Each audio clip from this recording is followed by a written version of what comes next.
Welcome to the Culture Couch Live. So good morning, Merv, Warren and Carly. How are we all? Good? Good Morning. mate. Good. Friday morning, ready for the weekend? Friday morning, really. Has got the little sun coming through the window there and about to shoot down the beach for a bit of a swim, in the new house? Or hey? Oh, yeah, loving it, mate. 100 metres from the beach. It's actually yesterday. It's amazing. Looks like it's going to be pretty sunny again today. So up and about, mate. Up and about. Get the we are all up and about, aren't we, Rosie? We're all up and about. Murph, he's going to get his surf mat out, Murph. You're an old surf mat. You'd be an old surf mat guy, wouldn't you, Murph? The old surf mats. In the old days, we used to have the rope handles and the rope handles. You get a bit of a belly rash, though, didn't you? You do remember the surf mat. Good work from you. All right, well, let's get into it. This is actually a good one. It's a bit of a follow-up question from last week's Culture Couch. So, hi, team. Love watching the Culture Couch. Carly mentioned accountability and having a conversation with someone whose behaviour doesn't represent company culture. Can we do a bit more of a deep dive around this topic? All right, so that's a good one. I'll probably start and go around the room as we normally do, but it's a bit about the framework, isn't it, Murph? I mean, I think people sort of think you can automatically launch into some sort of feedback, and certainly you can. But if you understand what you're giving the feedback on, it's certainly a lot more. It's a lot easier, isn't it? Yeah, it's a pretty big question. Who was the person that sent it in? Paul. It's a pretty big question from Paul because there's so many layers to having those conversations. If you just wander in and have them without setting up the framework and taking the time to get clarity on what's acceptable or not, then your truth isn't necessarily my truth. So therefore, it can very quickly turn from being a normal conversation into something that's elevated very quickly. So we would always advocate taking the time to sit down with the team and build a framework that says what is acceptable and what is not acceptable in terms of behaviours underneath your company values. And so what do your company values look like on an everyday basis? And just take that time. And in doing that, you'll get clarity about what's acceptable or not. And then people behave their way in or out from there. Yeah, I think it's the simplicity of the system. I think sometimes it sounds too simple for people. And that's why they put their values or their purpose on the wall, and it just sort of stays on the wall. So it can't stay on the wall. And the beauty of actually having your whole team engaged is it takes away excuses, doesn't it? Oh, I wasn't in that session. Well, hang on, you were in the session, and we all agreed, even from an induction point of view. Even if you induct people into your culture and go through the behaviours and go through your purpose and values, it's really important. Something that people are talking about, Carly, a lot is relationships. And I think that gets misconstrued in this whole real talk area. Because it's not about just having a party on a Friday night and going out with your mate to the pub or whatever. There's a purpose to building relationships, which then extends into the real talk area. Yeah, absolutely. So it's the concept of vulnerability. So if I'm willing to be vulnerable in a situation and share my story and talk about some of my experiences and share some of those experiences with the group, those kind of moments or connections really create that team dynamic in those relationships. So it's really part of our program is really about allowing the team to spend some time getting to know each other and to understand each other. And that's really important. And so another element that we build on within our program is really around that personality profiling, or that psychometric profiling. So allowing individuals to understand their own behaviour, what that is and what that looks like, but then also allowing them to share that within the group so that they understand how their teammates behave. So we talk about task-focused people and relationship-focused people and what that looks like. Sorry about the. Looks like Ben needs to get a little bit of feedback out there too. So it sounds like he is getting feedback. Yeah. Or maybe you need to Ben without the framework in place. Maybe you need to give Ben some feedback. I think, Carly. Yeah, don't go to the bathroom early in the morning. Sorry. So yeah, the personality profile is all around getting to know each other. So if you know that I'm task driven and that when we have a meeting, I need to know what's happening, who's going to do what, and when they're going to do it by, then the best way to approach that conversation is to come to me with that list of when we're going to do it and how we're going to do it. So, and then on the other side of the equation, if someone is really relationship oriented, then approaching the meeting around that framework of how are you, how's your family, remembering things about them and having that conversation to check in with them first on how they are, so that you're really setting the foundation of, I know my values, I know my behaviours, I know how you're going to respond, I know how I'm going to respond. So therefore, what does the framework for that conversation or that real talk look like, so that we can make sure that we get the most out of it? Yeah, so we've sort of set up, based on what Murph and Carly have said, we've sort of now set up the framework, and I guess we also talk about giving it from a place of care, and that's about being clear on what the behaviour is, being clear on building really strong relationships, but maybe give us some sort of examples over your journey over the last 4 or 5 years, having worked with the program. The other thing we talk a lot about is psychological safety. I mean, what does that look like in the workplace, and how do you try and set up your real talk sessions? Yeah, so I think for me specifically, obviously this at Medical Labs, I think more recently we've done a great job with the executives. So generally, as PBD, we'd start with like a leadership group, and so we've come a long way, and probably spend a lot more time in the executive than we have done in the layers down, and that's allowed the executive to have real talk consistently during the day, through the work day, and then just our ability to work through issues consistently at a point in time to move on to the next thing is just been so successful. However, because we haven't done a great job with the teams below, it would be difficult for us to just run straight into a session and just give someone who's not performing very well a whack. So what I did this week with one of the groups, I've got a swim lane. I haven't done a huge amount of PBD work. They understand the real talk framework. But rather than sort of give this one individual who wasn't performing so well a whack, what I decided to do was first bring sort of a bit more of a relationship expectation exercise together with multiple people in the room. So, where there's some really good performers with maybe a little small amount of tweak required of them. And so that way it's not necessarily confrontational on one person, but with relationship expectation, what you're also giving is that positive reinforcement as well. So you're looking at the things that they are doing well, giving them the pat on the back first, so that they're feeling in a safe environment with the positive feedback. But then collectively around the room, you go around the room, and what ends up happening for that person is the consistency of feedback around their negative behaviours actually creates this consensus, which is making the person realise, well, it's not just Warren's opinion of me about how I should improve.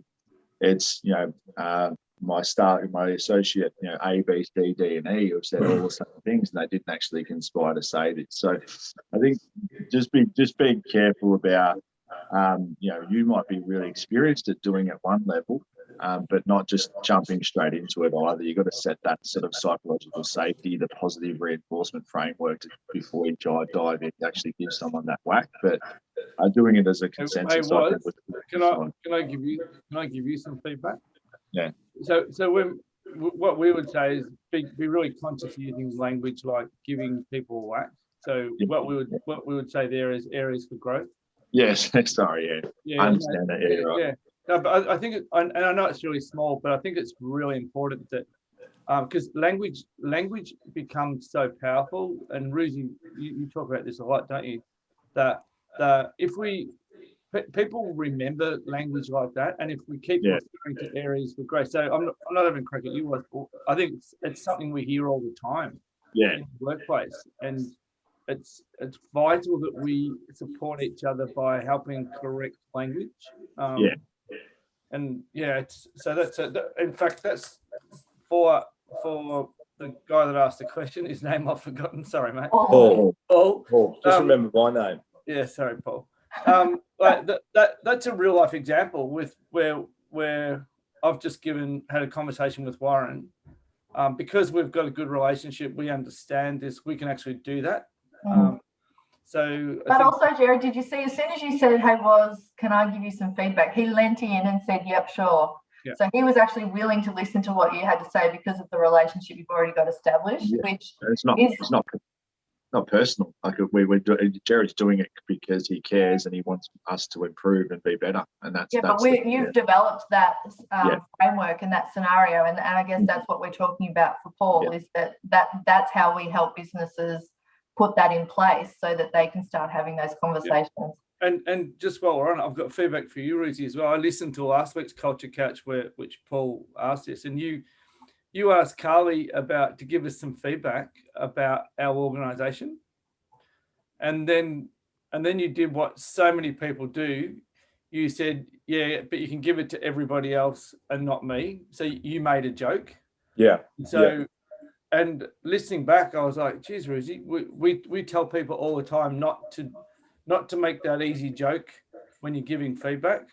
And so that was, again, just feedback for you around we have to model the behaviours that we want for each other. And I think on that, I was just going to say, because it's a learned skill, I think that's the whole thing. When we're actually involved in doing it, you can see the room change over a period of time. It starts, with the joke. It starts with the language that's probably not necessarily acceptable. It starts with people sort of fluffing around a little bit, and then often they sort of take the feedback back. No, look, I'm sorry, I actually didn't mean that. So that's not unusual either for Paul. It is a learned skill, and when we are doing them with organisations, you can physically, emotionally, language, everything changes, doesn't it, Murph? Over that sort of 2-hour period or whatever it is, to a point where people at the end go, actually, that wasn't anywhere near as uncomfortable as. So I think that's a big thing. Just practice it, but it has to have some sort of framework around what you can do in order to be really clear on what that framework is.